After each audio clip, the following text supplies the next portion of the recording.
Syekh Muhammad bin Saleh Al-Munajjid dan Syekh Abdullah As-Saleh. Mereka berdua mengatakan dalam tulisan ini, tentu saja pahala yang besar ini tidak diberikan kepada orang yang hanya menahan diri dari makan dan minum saja, namun diperuntukkan bagi orang yang benar-benar mengaplikasikan nilai-nilai puasa.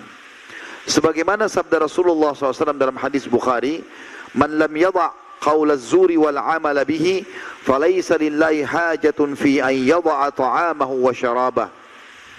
Barang siapa yang tidak menahan diri dari ucapan dusta dan berbuat dusta, menipu, sumpah palsu, sementara puasa, maka tidak ada hajat bagi Allah sedikit pun menerima puasanya, meskipun ia menahan diri dari makan dan minum.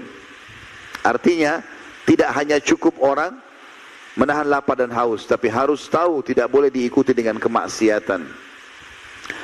Juga riwayat yang lain, riwayat Bukhari Muslim, kata baginda Nabi SAW, "As-sawmu junnah." Puasa itu perisai. Riwayat Imam Muslim yang lain, "Kajunnati ahadikum minal qital." Seperti perisai kalian yang besi bulat yang kalian gunakan untuk berlindung pada saat berperang dari api neraka. Fa idza kana yauma shaumi ahadikum, oleh karena itu supaya puasamu diterima, pahalanya maksimal, bisa membersihkan dosa, bisa jadi perisai dari api neraka, maka fala yarfuth, jangan kalian rafath.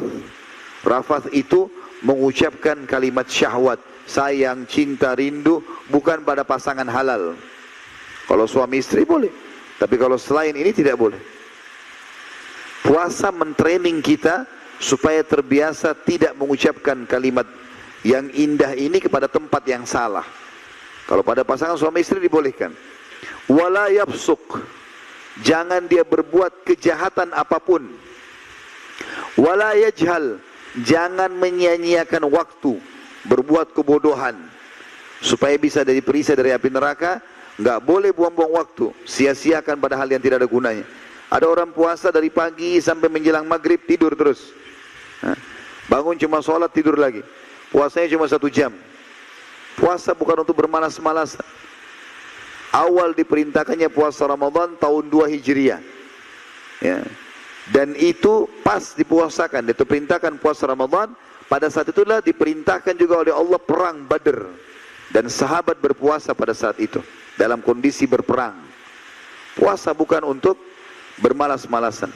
Sekarang ini syaitan, besok mungkin Ramadan dia akan dibelenggu. Sekarang dia akan gencar menanamkan persepsi negatif. Puasa 1 bulan, nanti haus gak ya? Lapar gak ya? Nanti capek gak ya? Selalu persepsi negatif. Gak ada semua itu. Innamal a'malu binniyat, sesuai dengan niat kita. Kita biar tidak sahur, teman-teman, tidak sempat sahur. Kalau niat mau puasa, sugestinya kuat, sampai buka puasa juga tidak haus, tidak lapar. Tapi kalau orang dasarnya makan, sahur, kemudian dia sudah sugestinya, niatnya hanya kayaknya jam 11 sebentar saya haus nih. Haus bener nanti. Tergantung niatnya. Allah Subhanahu wa taala membuat niat itu sangat kuat. Makanya Allah taruh niat dalam hati. Hati ini rajanya tubuh. Apa yang dia perintahkan seluruh tubuh ikut. Kita kalau niat besok saya puasa, maka seluruh otak kita akan mengirim sinyal ke tubuh, semua puasa. Maka kita bisa bertahan. Seperti itulah. Maka kata Nabi SAW, فَإِنْ سَابَهُ أَحَدٌ فَلْيَكُلْ إِنِّ امْرُؤٌ صَائِمٌ. Oleh karena itu kalau seandainya ada orang yang mencaci maki dia, mengajak bertengkar, berkelahi, bilang, saya sedang berpuasa. Maknanya, saya sedang ikut program perbaikan diri dengan puasa. Saya nggak akan ribut-ribut, nggak akan berantem, nggak akan buat kejahatan, nggak akan dusta. Sebulan kita dilatih untuk itu. Bagaimana kita nggak capek ketakwaan ini? Sudah digodok ibadah, puasa siang hari, malamnya sholat, ya. Kemudian kita juga dilarang buat ini dan itu selama sebulan.